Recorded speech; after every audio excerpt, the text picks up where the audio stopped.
Hello everyone, with your exam preparations going on sound, I believe, and I hope this is a quick video for your financial reporting new course paper with a week left for your exams.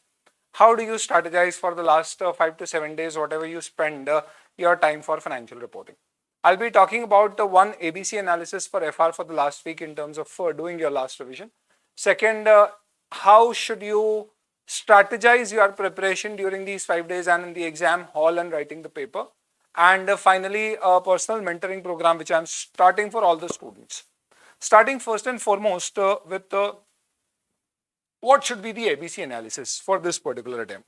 What I've done is I have identified important chapters apart from those chapters which have always been important.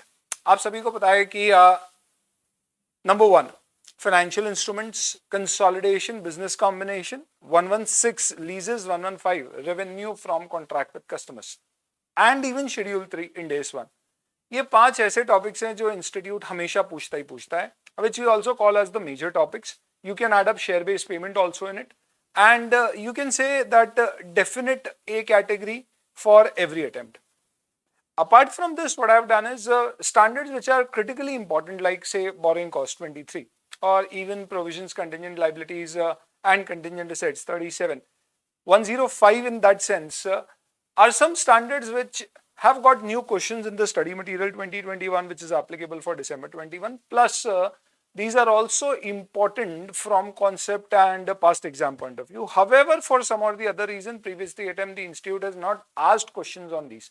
So what I've done is I have created one quick snapshot of each FR paper analysis which I do. So I've created one pager snapshot. आपको यहाँ पे दिखेगा जुलाई 21, जैन 21 और नवंबर 2020 में कौन से question किस किस पर्टिकुलर इंडेक्स और उसके किस सब टॉपिक से पूछे गए थे. उसके बेसिस पे I've created this quick ABC analysis for you. I'll just quickly take you through in terms of what it means. A category items are those which definitely needs to be done again and again. B category are also important. C is something which you can keep it for the end depending on how much time do you have for it. Framework of preparation and presentation of financial statement is a theory chapter, nothing to be done as such there. Then Index 1 along with Schedule 3, I would mark that as a important standard, because if you see even in the past exam, you will find a Schedule 3 or Index 1 based question almost in every attempt. In fact, in the previous 2 attempts, the questions which were asked were in the compulsory category. So once again, it would be a category item. Interim financial reporting पिछले 2 attempt से institute पूछ रहा है, तो that is why मैंने इस बार उसको सी category दिया है. Cash flow statement institute alternate attempts में पूछ रहा है, in that sense I have given it a B categorisation, but I don't expect that you may have a full fledged question. दो स्टडी मटेरियल में ऐसे full fledged cash flow statement prepare करने की भी क्वेश्चंस हैं, अगर आया तो शॉर्ट क्वेश्चन आ सकता है. Goes without saying 115 is A category, और अभी तक ज्यादातर क्वेश्चंस उसके ट्रांजैक्शन प्राइस से रिलेटेड पूछे गए. So if in case the institute decides to do something different, it can ask questions on contract cost or special issues which you study at the end of the chapter, or even in terms of identification of as in combination of contract or separate contracts or modification related questions. Then accounting policies in days 8 is a standard which has not been asked in the previous 3 attempts, और ऐसे सारे मैंने red में आपके लिए mark कर दिए हैं, तो आप इस पे थोड़ा एक्स्ट्रा एम्फेसिस दे सकते हो. Index 10 events after the reporting period, usually an important standard. इसके ऊपर on off questions आते हैं. I think this attempt also, if not a standalone question, but in combination with some other question, maybe on provision, contingent liabilities or all, it could be asked. 113 fair value measurement, I am giving a B category because SM 2021 में इसके कुछ अच्छे questions add किए थे जो अभी जुलाई 21 में at least पूछे नहीं गए थे. तो in that sense, you can look at those questions specifically. Index 20 government grants B category on and of institute पूछते रहता है. लास्ट टाइम में इसमें first time adoption cum concessional interest rate loan से रिलेटेड कुछ क्वेश्चन एग्जाम में आया था. Share based payment usually you will have one question, I mean every 4 out of 5 attempts you will have question on this particular chapter. क्या पूछा जा सकता है, तो they have asked a lot of questions in the past relating to equity settled or cash settled kind of plans. Last time cancellations related इस पे question पूछा गया था. आई थिंक इसमें या तो कोई बेसिक कैटेगरी का क्वेश्चन या ग्रुप, अगर आपकी कोई ग्रुप ईसॉप स्कीम है उसकी अकाउंटिंग कैसे होना चाहिए उसके क्वेश्चंस क्योंकि एसएम में ऐड किए थे, तो पॉसिबल है कि वो पर्टिकुलर क्वेश्चंस में भी पूछे जा सकते हैं. Then after that if I come to other things, inventory, I'm giving A because old course में भी और शुरुआती दौर में न्यू कोर्स में इसके कई क्वेश्चंस आते थे, but of late there was a question which is there, if I am not wrong, on in November 2020 attempt, but not in the previous 2 exams. Ind AS 16 PP on and off आते रहता है, B category. Definitely leases A category. पिछली बार Covid related rent concession का question आया था, इस बार क्या एक्सपेक्ट कर सकते हैं हम?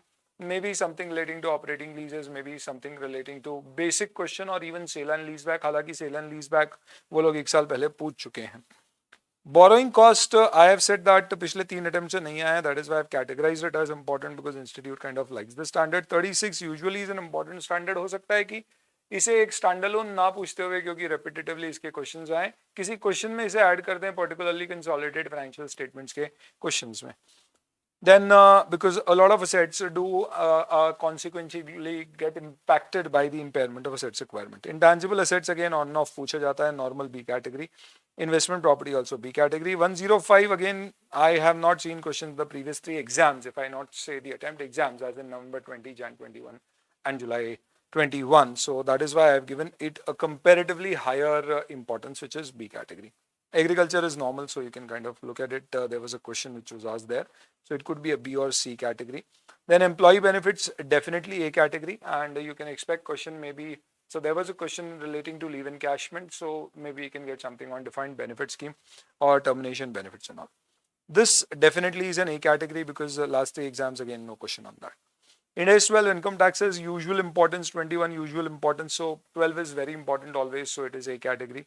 So is 33 earning per share. Then related party usually is not very important, so I've given it a B category. Similarly 21 on and off आता है तो B category. Operating segments के ऊपर क्वेश्चन आ चुका था, तो I don't expect repeat वापस शायद पूछेंगे, इसलिए I've given it a C category.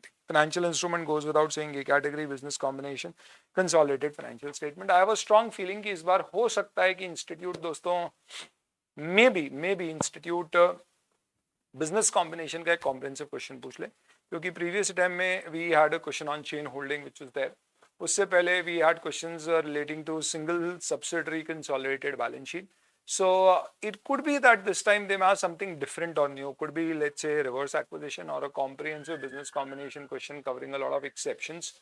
It could be you may have question which involve subsidiary, JV, associates, or multiple subsidiaries, or possibly a foreign subsidiary. I don't know, but then I have this kind of a feeling without kind of doing any kind of astrology, but based on the last 15 years of my teaching experience, you may expect one of those non-standard questions in consolidation, business combination and corporate restructuring. Goes without saying कि ये मेरा personal opinion है. What happens in the exam? So in the previous 3 ABC analysis, we could find that 90% of the questions were either from A or B category item. In fact, previous attempt to previous attempt, 100% of the questions were from A category items, and there were 20%, as in 100 marks question were from A category and 20 marks odd were from B category. No question was asked from C category. But you never know कि as in ऊँट किस तरफ मुँह करके बैठेगा. I mean, what I'm trying to say is it's very unpredictable. This is just based on past patterns. Things may actually go somewhere here or there. Analysis of financial statement, nothing but a part of Schedule 3 Ind AS 1 type based question or assorted questions from various Ind AS. So it has no separate weightage of its own. And then we have integrated reporting.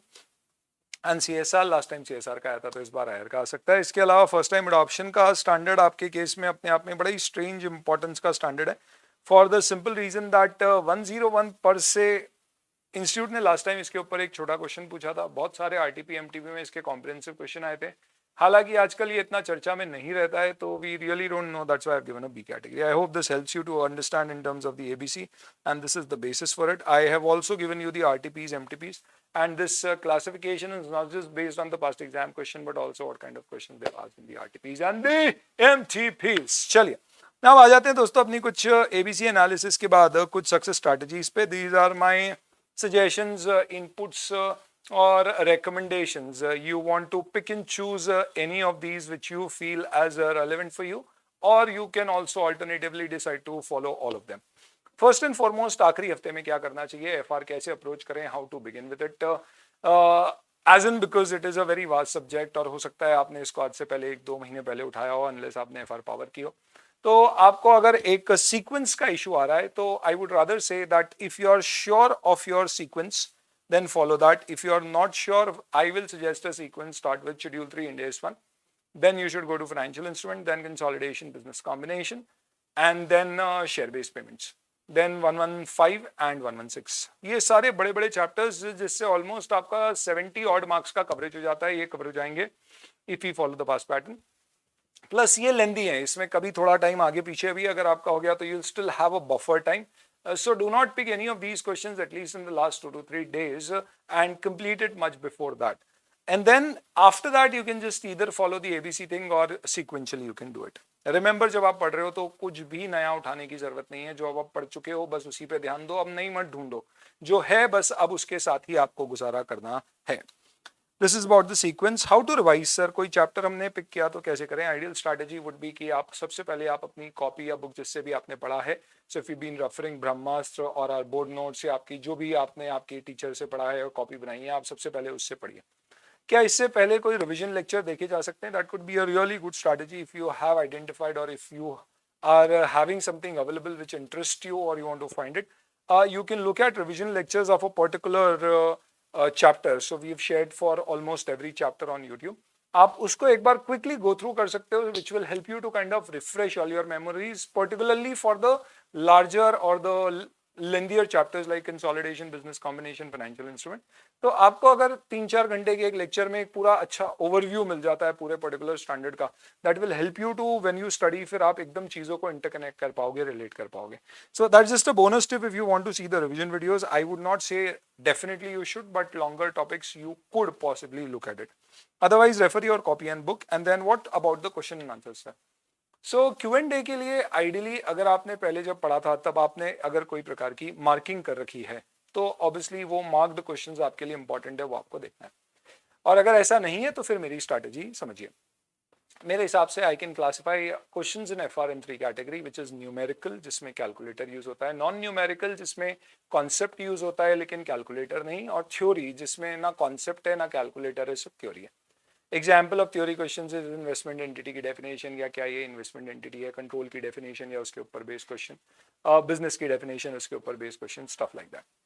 Non numerical के examples could be is this event occurring after the balance sheet date, and adjusting one, non-adjusting one. These involve application of concept but do not necessarily involve calculations. And then you have the numerical ones.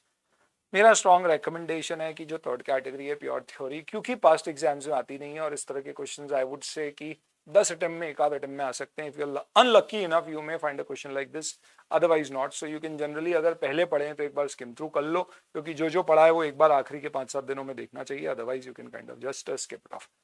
Then coming on to the non numerical but non theory questions as in application based questions, I would suggest कि इसको आपने जो important mark करे हैं, या फिर मैंने एक सुपर 100 क्वेश्चन बैंक शेयर करी है और एक super 400 which is FR power के स्टूडेंट्स के साथ शेयर की थी, दोनों अवेलेबल है. I will give the links in the description. If you want to refer that particular material, unless you feel that would be a new material and I want to avoid it, that's different. आप इसमें से उन important questions को, उन particular type के questions को identify करके आप एटलीस्ट उतने क्वेश्चंस तो डेफिनेटली कवर कर लें. अदरवाइज आपके जो भी इंपॉर्टेंट मार्क है, या आपको लगता है कि इस तरह के क्वेश्चंस पॉसिबली आ सकते हैं, मे बी ये स्टडी मटेरियल के टेस्ट या नॉलेज वाले या रीसेंट RTP MTP के क्वेश्चंस है, तो आप उस पर फोकस करके उसे देखें. इनको पढ़ते समय पर्टिकुलरली जो इसके सजेस्टेड आंसर्स लिखे हुए हैं, अगर आप स्ट्राइकर रेफर करते हैं तो हर क्वेश्चन का आंसर होता है, जितने भी आपके इंस्टीट्यूट के मटेरियल से रिलेटेड है, उन सारे आंसर्स को रीड थ्रू जरूर करें. उसमें मे बी अंडरलाइन और मार्क कर दें कि इसमें क्या क्रिटिकल लैंग्वेज पॉइंट्स हैं जो आपको रेप्लिकेट एग्जाम में करना पड़ेंगे. May not be with the same grammar but at least covering those particular essential points, क्योंकि ये वो एरिया है जहां पे आपका सो कॉल्ड प्रेजेंटेशन या जो कंटेंट है वो मैटर करेगा. जहां तक प्रैक्टिकल्स की बात है, यूजुअली प्रैक्टिकल में जस्ट हैव टू आइडेंटिफाई कि न्यूमेरिकल क्वेश्चन में क्या पूछा है, और उसके बेसिस पे आप अपने वर्किंग नोट्स और आंसर प्रिपेयर करोगे, तो जो आपका डिस्क्रिप्टिव लैंग्वेज यूज करने वाला पोर्शन है वो बहुत ज्यादा इंपॉर्टेंट और क्रिटिकल नहीं होगा. एज इन कंसोलिडेशन का क्वेश्चन है, पूछा है prepare balance sheet as per schedule 3, तो then definitely your answer should have the balance sheet proper formatted, particulars, amount, rupees in lakhs, all that stuff mentioned, symbol of rupees, then proper headings line item, sub-line item, notes to financial statement, everything. But if it simply says prepare consolidated balance sheet, you can kind of be a little flexible in terms of having the precise format, and you can look at doing it very quickly. So based on what is asked in the question, you just have to solve the practical questions. You don't have to focus too much in terms of what all things are given in the suggested answer in terms of the explanatory part, and I have to kind of replicate it. So follow this strategy, and I would strongly recommend कि आप क्या करें कि आपकी question bank जो भी आपने refer किया है उसको पढ़ने के बाद एटलीस्ट जो मेरी सुपर 100 है उसके क्वेश्चंस पूरा एफआर एक बार हो जाने के बाद पलटा के देख लें. ये वाला क्वेश्चन ओके क्या ये मुझे याद आ रहा है, इसमें क्या पॉइंट थे, हाँ इसमें ये वाला इशू था, डाउट था, एक बार देख लेते हैं. वो super 100 question bank definitely I strongly recommend कि आप देख सकते हैं. देन यहाँ पे मार्क करते जाना कि एग्जाम से एक दिन पहले क्या कोई क्वेश्चन आपको लगता है लास्ट डे रिवाइज करना है, मे बी उसका कंटेंट आपको याद रखने के लिए, या न्यूमेरिकल का कोई पार्ट है, पोर्शन है जो आपको बड़ा ट्रिकी लगा है, या आप बार बार उसमें कंफ्यूज होते रहे हो, तो आप चाहते हो एक बार उसको एग्जाम से पहले देखना चाहोगे just a day before 4th of December को, then you can mark those particular questions right at this revision stage and then definitely look at those questions on a day before the exam. At least 3 RTP, MTP और past exam के सारे questions आपके covered होना चाहिए. We have videos for each and everything on YouTube. You can kind of refer them if you have not already done that, और you can save time in terms of referring those videos, or if you already have a printout or the PDFs of these forms, you should definitely go through these questions. पिछले attempt में SM 2021 के RTP, recent RTP के कई सारे questions exam में आए थे जुलाई 21 में, तो similar thing may happen in the December 21 exam. I think this is for the last week. Then last day what do you do? कोशिश करना कि जितना आपने पढ़ा है एक दिन पहले, अनलेस एंड अनटिल कोई सी कैटेगरी आइटम है तो ठीक है, अदरवाइज आप पूरा रिवाइज करिए, just for the reason that एक दिन पहले चीजें फ्रेश दिमाग में रहती है, तो एग्जाम में उसका क्वेश्चन आता है तो ऑब्वियसली क्या होता है वो इमीडिएटली एकदम जुबान पे बाहर आती है. इट्स लाइक शेरो शायरी हम खूब लिखते हैं पर वो सामने आई और हमको एकदम से समझ में नहीं आ रहा है कि कौन सा वाला इसको हमें इस बार इसके ऊपर लगाना है, बट देन 1-2 दिन पहले ही हमने कुछ रिवाइज किए थे और वो सामने आई और फिर हमने तड़ तड़ तड़ ऐसे दिए, तो you can definitely understand in terms of the kind of confidence which you will have in terms of putting the those things across. तो उस एंगल से एक दिन पहले का going through each and everything, that notion a lot of people have, I also had as a student. I would recommend कि एक दिन पहले आप पूरा स्किम थ्रू एक बार कर लें, और जो चीजें आपने मार्क कर रखी है, जो मैंने क्वेश्चंस आपको बताया लास्ट डे के लिए मार्क करिए, कुछ इंपॉर्टेंट टॉपिक्स उसको आप रिव्यू कर लीजिए. That's about it for the last day. Sir finally पहुंच गए 5 दिसंबर को, और अब हम एग्जाम हॉल के बाहर आ चुके हैं, और अब हम सारी कॉपी किताबें पैक करके साइड में रख के आंखें बंद करके आलोम विलोम के 4 शॉट्स लगा के अब हम अंदर जा रहे हैं, और अंदर जाने के बाद अब हमारे हाथ में पेपर आ गया. क्या करना है? When you get paper, your notion should be what? So now that depends in terms of your confidence level. One approach of taking up the paper is kuch naya nahi aa jaye. This is something who is not really prepared. And honestly speaking, more so for those people who have not really prepared and put in the last effort very well. कुछ ऐसा difficult question नहीं आ जाए, अरे यार घबराता है वो. It's like आप सोचो कभी दोस्तों क्रिकेट का मैच चल रहा है और एकदम आपको लग रहा है कि यार अब बहुत ही एकदम it is going to the wire and it is becoming very tough. What happens in such cases? बहुत फास्ट एकदम खतरनाक बॉलर जिस 5 विकेट ले चुका है और उसके बाद वो डाले जा रहे हैं, और फिर भी लेट्स से फॉर एग्जांपल उसके बावजूद भी धोनी जी जो नीचे आने वाले थे वो कहते हैं कि नहीं यार मैं ऊपर जाऊंगा, because he is not afraid for taking that bowler, he is rather taking as a challenge कि यार भैया मुझे जिता के लाना है. तो ये कॉन्फिडेंस आपकी प्रिपरेशन से आता है. नेवरदलेस जब आप एग्जाम हॉल में जाते हो तो उसके बाद आपको क्या करना है, you don't have to be afraid about कि यार अगर एक आध लेट्स से फॉर एग्जांपल कोई बॉडी लाइन बॉल आ गई तो मेरा क्या होगा. I should rather say that okay, no problem, I'm sure that I have to identify the loose balls and I have to make a score out of them. Do not really worry too much about the others. तो जब आप 15 minute reading time में पढ़ रहे हैं तो आपका दिमाग पे फोकस क्या होना चाहिए? आपका पढ़ते समय फोकस सिर्फ इतना होगा कि I have to identify that question जिसके सारे पार्ट्स मुझे सबसे अच्छे से आते हैं. It's like you go to a party of your friends which is full of a lot of people. You know all of them, almost all of them. And you go there alone. What happens as soon as you enter that particular party? Now you've gone there to enjoy, but as soon as you go in, what do? You may possibly look at your BFF and then you will possibly first go and talk to them. You will start feeling comfortable with those set of group of people, and then you will kind of expand your horizon and then you will explore new avenues. There could be some difficult nuts to crack जिसके साथ आपका past experience बहुत अच्छा नहीं रहा है. But आपका वो कॉन्फिडेंस लेवल अपने दोस्तों के साथ एक कंफर्ट जोन में आने के बाद वो भी आप शायद क्रैक कर पाएंगे. Just have that notion in your mind when you go in the exam. It's a party, and in this party I know everything. There could be some difficult nuts to crack, no problem. I know most of them, and some of them are my real good best friends. You have to identify that kind of question, and सबसे पहले आपको उसको solve करना है. तो आप ये देखो कि कौन से क्वेश्चन के दोनों तीनों पार्ट आपको बहुत अच्छे से आते हैं. सबसे पहले उस क्वेश्चन को पिक करिए और सॉल्व करना शुरू कर दीजिए. That's point number 1. Point number 2, question पढ़ते समय कोई क्वेश्चन अगर आपको ऑफ बीट आ जाता है, पहला question definitely out of the box आ सकता है. अगर आ जाए तो बोलना इंस्टीट्यूट मालूम था हमें तुम्हारी हरकत, तुम्हारे साथ माइंड गेम खेल रहे हो, पर हम तुम्हारे को हमारा गेम नहीं करने देंगे. गेम तो हम खेलने आए हैं. तो पहला क्वेश्चन टिपिकल डिफिकल्ट आ जाए, no worries, we knew it, it is there, no problem.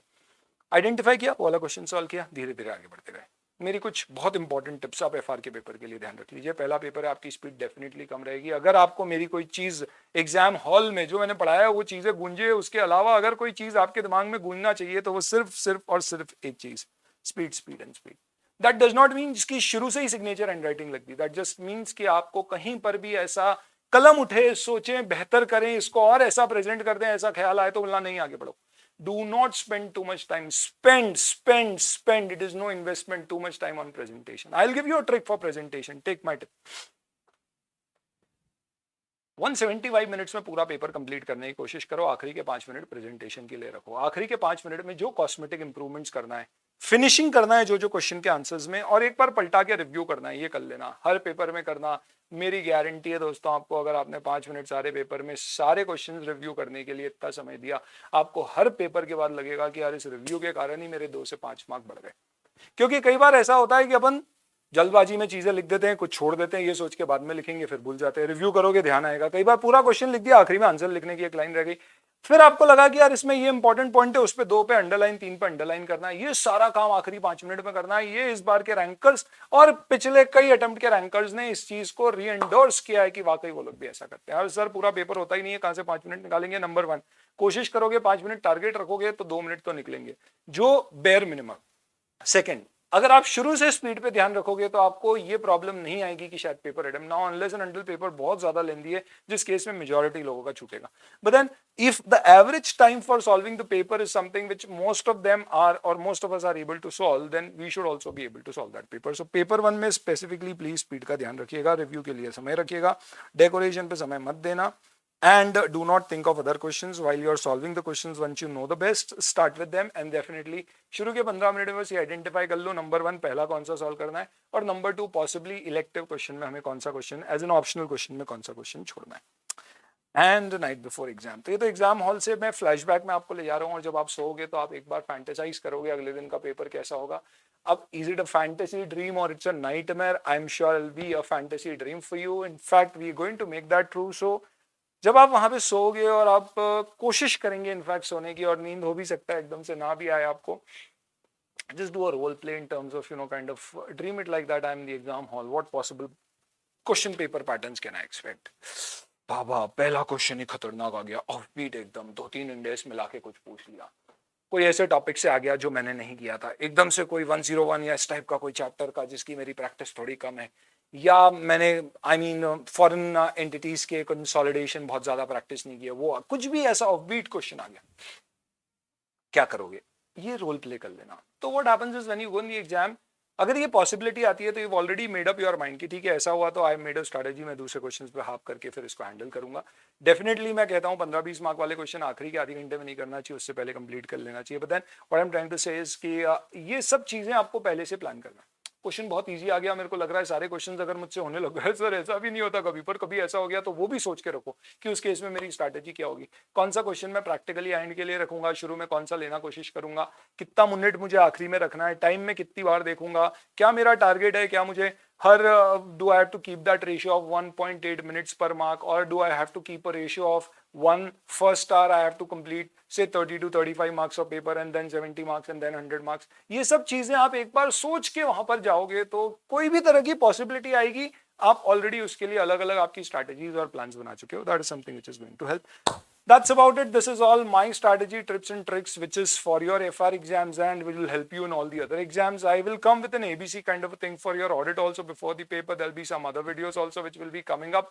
Apart from them mentoring thing, Telegram का एक ग्रुप बनाया है जिसका चैनल, इनफैक्ट ग्रुप का आपको लिंक चैनल पे भी दिया हुआ है और डिस्क्रिप्शन ऑफ दिस वीडियो में भी दिया गया है। इसमें सिर्फ December 21 के स्टूडेंट्स आएंगे। आपके एफआर और ऑडिट से रिलेटेड कोई भी प्रकार के क्वेश्चंस हैं, या एग्जाम प्रिपरेशन या स्ट्रैटेजी से रिलेटेड किसी प्रकार के क्वेश्चन है, या आपकी कोई दूसरे भी इश्यूज हैं जिसको आपको लगता है कि भैया हम सॉल्व कर पाएंगे, as in something which respect to concentration, getting nervous, not able to identify what to do, please feel free to put those things in the group. I will try to personally, through a voice note, answer, personal note, whatever, try to answer at best of them. So these last few days obviously our complete attention and focus would be on all you guys. I would be available till 3rd of December for all of you. 4 दिसंबर दोस्तों आपकी है, वो पूरा आपको manage करना है। मैं 3 इसलिए रख रहा हूँ, रखने के लिए मैं 5 तक रख सकता हूँ, but I want you to complete each and every of your query, everything by 3rd, so that you are well prepared. 4th you keep for yourself, and you know कि सर अवेलेबल है 3 तारीख तक, इसलिए हमको वहां तक सब complete करना है। तो 3rd of December तक I am at your complete disposal. Ask all your questions, anything what you want in that particular group. और इस बार हल्ला बोल बहुत बढ़िया करके आइएगा दोस्तों, एग्जाम अपनी तहे दिल से, पेपर एकदम शिद्दत से खेल के आइएगा। पेपर है, खेल के आना है अपने को और बेहतरीन प्रदर्शन देकर आना है। Be what the paper may be, I will try to give in my best. If the paper comes very, very tough, people come out there out of the paper with red faces. I mean, I will also have a red face. I may come out with a pink face, if not a red face. People come out smiling. I will come out, exuberating with, immense glow on my face. I will not say laughing. वो stage तो नहीं आएगा. But then, that is something which I wish for all of you. All the very best for your preparations.